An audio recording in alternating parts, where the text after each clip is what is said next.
Kung bago ka lang sa pag-aalaga ng crayfish tulad natin mga lods, mabibigla kang talaga kapag ka na nakakita ka ng nakabulagta na hipon. Ang akala ko ay naawit na ito. Pagkakita kasi natin sa kanya, halos hindi tayo makahinga, nabigla tayo. Pero nung inangat natin, nalaman na natin na nag-bolt lang pala. Welcome back mga lods dito sa ating channel. Crayfish naman ang pag-uusapan natin ngayon, yung inaalagaan natin na crayfish na halos 2 buwan mahigit na. Pero bago yun ay congratulations muna dito sa ating anak dahil nakatapos na siya ng grade 8 at may special award pa. Perfect attendance. At hindi lang yun, happy birthday din pala sa nanay ko na sana humaba pa ang buhay ninyo at mabuhay pa kayo hanggang gusto ninyo. Dito na tayo sa ating mga crayfish. Awit talaga mga lods tong ulan na to. Hindi lang basta ulan, napakalakas na ulan kaya halos mapuno na naman yung fish pond natin. Kaya pagdating natin, dinrain agad natin siya. Ayaw pa kasi, palagay ko umabot na yan sa spill level pero kailangan pa rin natin siyang pababain ng halos kalahating dangkal. Delikado nga pala ito para sa mga alaga natin. The next day. Kinaumagahan, chinek ko na ito nga yung mga lettuce natin. Dahil sa malakas na ulan, kahit na meron siyang trapal, sa gilid naman dumadaan, tinutumba yung puno ng mga lettuce. Pero meron pa rin namang mga nabubuhay pa. Halos 50% pa. Diyan dumadaan sa gilid na yan. Pero sa ibabaw, wala na talaga siyang entry point dyan. At eto namang mga crayfish natin, napakalakas nilang kumain ng malunggay. Kahit yung lodi natin na nasa BFAR, nung pinakita ko sa kanya yung video ko, nagulat din siya. Nagbibigay daw pala ako ng malunggay. Ano daw ang epekto? Okay naman, batay sa obserbasyon ko. Lumalaki nga yung mga crayfish natin. Pero yung goldfish na yun, na nakita ninyo kanina, 1 linggo na siyang mahigit na nakaratay. Mukhang mamamaalam na rin ito. Oh no. Kung titingnan mo siya, parang patay na. Pero pagka na tinitigan mo at pinagmasdan mo mabuti, buhay na buhay pa rin yan.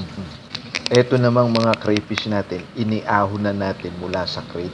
Ito nga yung nasa intro nung video natin na nabigla tayo. Akala ko talaga namatayan tayo ng crayfish.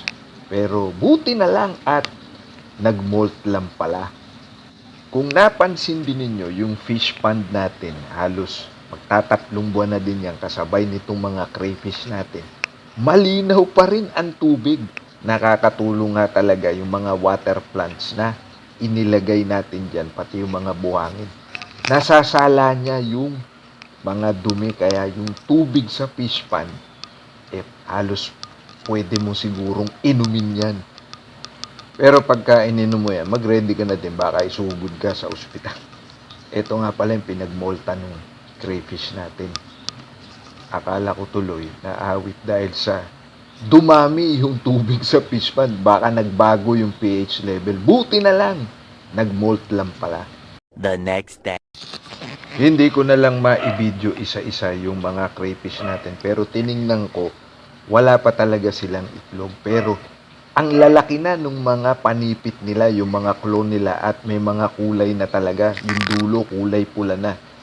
Patay sa obserbasyon ko, nasa adulthood na itong mga to. Anytime this month, pwede na silang mangitlog.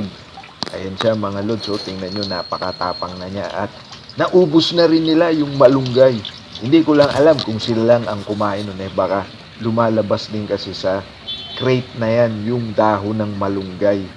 At kaya rin sila nariyan lang sa crate para magkita-kita sila. Pero delikado din ito dahil kapag ka na nagutom sila, baka sila mismo ay magkainan, magpatayan sila.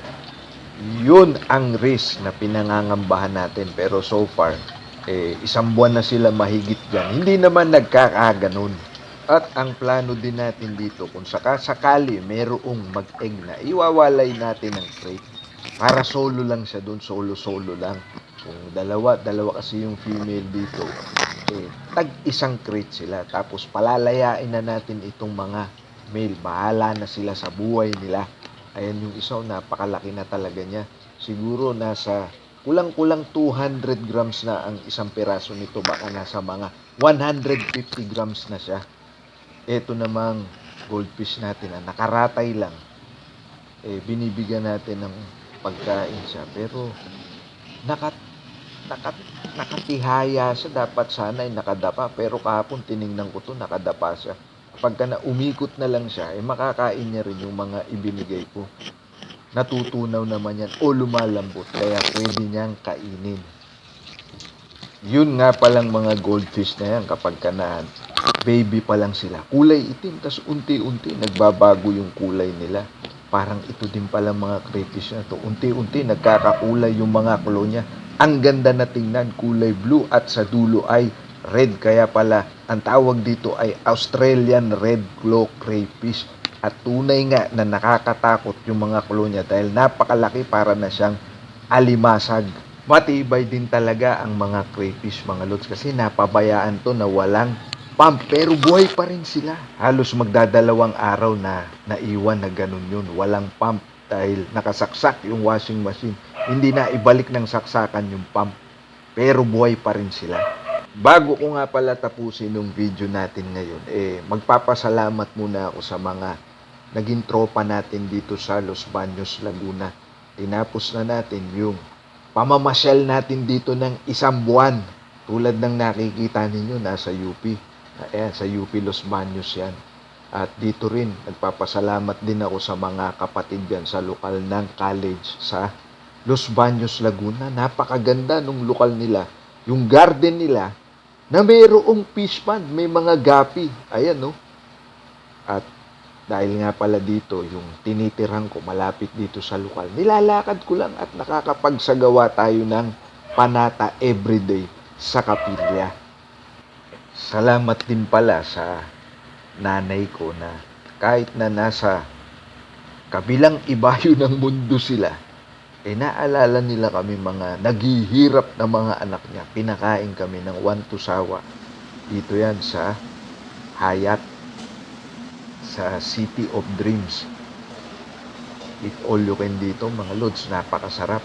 Kahit ano pwede mong kunin, basta naroon sa mesa. Pwede mo ring ipaluto, kahit na mga hipon, hanggang sa ma-high blood ka na. Tulad nga nitong nasa video natin na pinaluto natin yung Para di na kayo mahirap. ayan o, yung shellfish na yan. Napakasarap niya, mga lods. Kumpleto sila dito, mula almusal hanggang hapunan hanggang merienda. Basta may pambayad ka, 1.5 isang tao, pwede na yan. Kapag pupunta ka sa ganyan, kailangan gutom na gutom ka, pati tuloy tayo. Di naman natin birthday, naging proxy na lang tayo sa birthday ng nanay natin.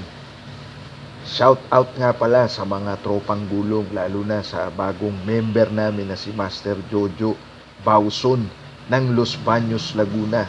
Sa susunod, kalapati naman ang ibablog natin. Salamat sa inyo, mga lods. Bye!